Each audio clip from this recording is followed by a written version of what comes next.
Hello students. इस प्रकार के प्रश्न को सॉल्व करने से पहले हमें कुछ बेसिक बातें लिखनी होती हैं। तो सबसे पहले मैं लिख दे रहा हूँ और उसके बाद मैं क्लियर कर दे रहा हूँ। हमें इस प्रश्न में यह बेसिक बातें पहले लिख देनी होंगी। तो ये लिखा हुआ है कि दी गई समीकरण की तुलना, मतलब ये जो समीकरण प्रश्न में दिया हुआ है इसकी तुलना हमें किससे करनी है? व्यापक द्विघात समीकरण। और इस समीकरण को हम मानक द्विघात समीकरण भी कहते हैं। अब क्या है कि यह जो व्यापक द्विघात समीकरण है उसमें यह जो a होगा यहाँ जीरो नहीं होगा, तो a is not equal to zero, इसे भी हम लिख देंगे।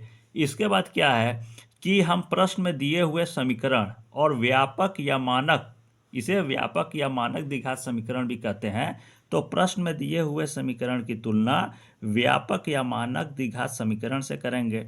तो सबसे पहले हम ध्यान से देखेंगे कि कौन सा ऐसी चीज़ है जो बिल्कुल सेम है। तो यहाँ भी एक्स स्क्वायर है, यहाँ भी एक्स स्क्वायर है, और उसके बाद है यहाँ भी एक्स है, यहाँ भी एक्स है, और इसके बाद क्या है कि ये डिफरेंट है। यहाँ कैपिटल लेटर में ए बी सी लिखा हुआ है, यहाँ कैपिटल लेटर में क्या लिखा हुआ है? ए बी और सी। और ज़्यादातर क्या है कि स्मॉल लेटर में यहाँ पर ए, यहाँ पर बी और यहाँ पर सी, यह तीनों जो है ए बी सी यह स्मॉल लेटर में लिखा जाता है। अब ये मैं क्लियर कर दे रहा हूँ, यहाँ पर इस प्रश्न को सॉल्व करने से पहले यहाँ कैपिटल लेटर में ए और कैपिटल लेटर में बी और कैपिटल लेटर में सी आखिर क्यों लिखेंगे? इसलिए लिखेंगे क्योंकि हमारा प्रश्न में यहाँ शुरुआत में ये जो है ना, यह स्मॉल लेटर में ए लिखा हुआ है। तो यदि एक जो मानक स्वरूप है और ज़्यादातर यहाँ स्मॉल लेटर में ए होता है, तो यदि यहाँ स्मॉल लेटर में ए को लेकर हम और स्मॉल लेटर में बी और स्मॉल लेटर में सी को लेकर जब सॉल्व करेंगे प्रश्न, तो प्रश्न आसानी से सॉल्व हमारा नहीं होगा, क्योंकि यहाँ स्मॉल लेटर में ये है। तो इसीलिए हम व्यापक या मानक द्विघात समीकरण के स्वरूप को थोड़ा चेंज कर देंगे। और क्या चेंज करेंगे कि यहाँ पर ए बी सी जो स्मॉल लेटर में होता है उसे हम चेंज करते हुए कैपिटल लेटर में ए बी सी कर देंगे, और उसके बाद क्या है हम इसे लेकर सॉल्व करेंगे, जिससे प्रश्न क्या हो जाए, आसानी से सॉल्व हो जाएगा, क्योंकि यहाँ शुरुआत में स्मॉल लेटर में ए लिखा हुआ है। अब क्या है कि हम जब तुलना करेंगे, तुलना करने जा रहे हैं ना प्रश्न वाले, जो प्रश्न का द्विघात समीकरण है, तो उसकी तुलना हम व्यापक द्विघात समीकरण से कर रहे हैं। तो यहाँ पे तुलना में हमारा क्या हो जाएगा कि यहाँ ए का जो मान है यहाँ हो जाएगा स्मॉल लेटर का ए स्क्वायर। यह जो बी का मान है, यहाँ पर बी का मान क्या है, 4a होगा, और ये कैपिटल सी का जो मान है वह होगा यहाँ पर 4। तो इसको हम यहाँ पर लिख देंगे नीचे। और कैसे लिखेंगे?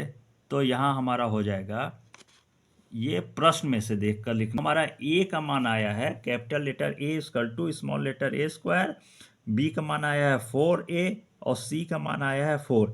तो इन ए बी सी इन तीनों के मान को हम क्या करेंगे, इसके द्वारा हम विविक्त कर निकाल लेंगे। मतलब विविक्त कर के सूत्र में इन तीनों मानों को हम क्या करेंगे, समायोजित करेंगे और सावधानी पूर्वक सॉल्व करेंगे। तो हमने सूत्र लिखा है capital B capital A capital C. इसको इसलिए लिखेंगे क्योंकि हमने यहाँ पर ए बी सी को कैपिटल माना है। तो ज़्यादातर यह जो सूत्र होता है विविक्तर का वो स्मॉल लेटर में होता है। स्मॉल लेटर में बी स्क्वायर माइनस 4 और स्मॉल लेटर में ही ए सी होता है। तो हमने चेंज किया है ना, स्मॉल लेटर को क्या किया, कैपिटल लेटर में। इसलिए सूत्र में भी हम कैपिटल लेटर का ही उपयोग करेंगे कि बी स्क्वायर माइनस 4ac। तो बी और ए और सी यह हो जाएगा कैपिटल लेटर में। इसके बाद इसमें हम इन मानों को, तीनों मानों को क्या करेंगे, इसमें समायोजित कर देंगे। यहाँ पर हमारा है बी का मान क्या है, बी स्क्वायर है, तो बी का मान है 4a। तो यहाँ पर हो जाएगा इस तरह से, यहाँ पर इस तरह से हो जाएगा 4a का होल स्क्वायर, क्योंकि ये भी स्क्वायर है। इसके बाद माइनस है, माइनस लगा देंगे, 4 है 4। इसके बाद a का मान है, यहाँ पर हमारा आया है स्मॉल लेटर का ए स्क्वायर, तो यहाँ हो जाएगा इंटू ए स्क्वायर। इसके बाद इंटू हो जाएगा c का मान है हमारा यहाँ 4, तो यहाँ c के मान को यहाँ कर देंगे हम इस तरह से 4। अब इसको हम सावधानी पूर्वक क्या है सॉल्व कर लेंगे। यहाँ प्रश्न में यही चीज़ जो है अगर हम सावधानीपूर्वक सही से सॉल्व कर लें तो हमारा प्रश्न 100% क्या है, बिल्कुल सही सॉल्व हो जाता है। यहाँ 4a² है तो 4 हो जाएगा, 4 स्क्वायर का हो जाएगा 4 चौका 16। अब a स्क्वायर हो जाएगा, यहाँ पर माइनस है, माइनस 4 चौको 16, हमारा 16 हो जाएगा और a स्क्वायर लग जाएगा।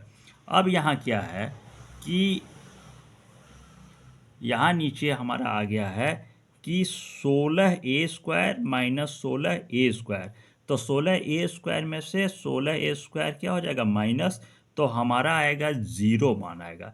अब यह जो है विविक्तकर का यदि मान, विविक्तकर का मान यदि 0 आता है, 0 आता है, तो हमारा मूल जो होंगे वह क्या होंगे, मूल होंगे वास्तविक और समान। तो इस बात को हम आंसर में नीचे लिख देंगे इस तरह से, और बिल्कुल डिटेल में लिख देंगे तो ज़्यादा अच्छा होगा। आंसर में लिख देंगे सबसे पहले कि विविक्तकर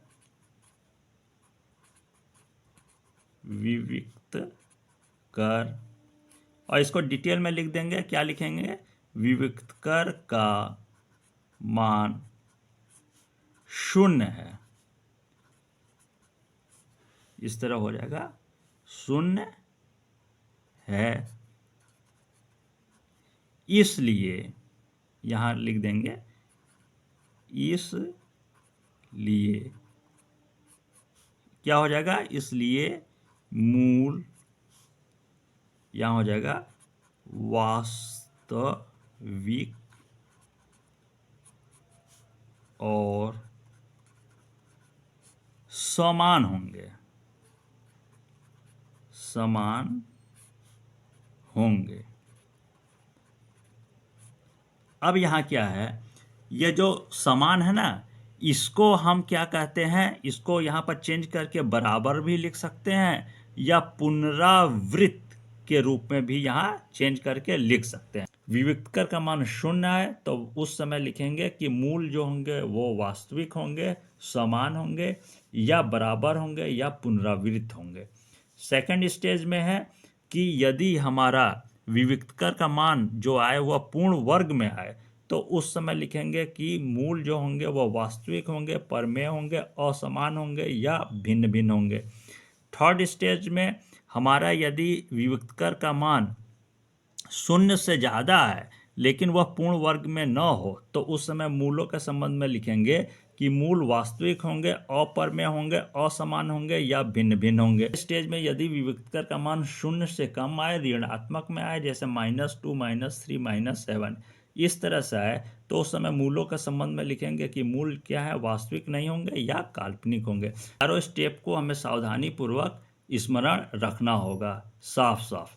अब ये क्या है कि हमने जो प्रश्न सॉल्व किया है इसको मैं एक बार शो कर दे रहा हूँ, आप इसे साफ साफ कॉपी में नोट कर लीजिएगा, लिख लीजिएगा।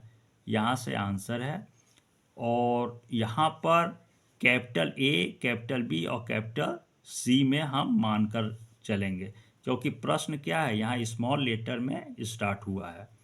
अब यहाँ पर A, B, C के मान को साफ साफ हम विविक्तकर में समायोजित कर देंगे और सावधानीपूर्वक सॉल्व करेंगे। यहाँ पर इस तरह हो जाएगा। इसके बाद हमारा आंसर है और आंसर आया है कि विविक्तकर का मान 0 है, इसलिए मूल वास्तविक और समान होंगे। अब मैं ऑनलाइन क्लास को यहीं पर क्लोज करता हूँ। धन्यवाद।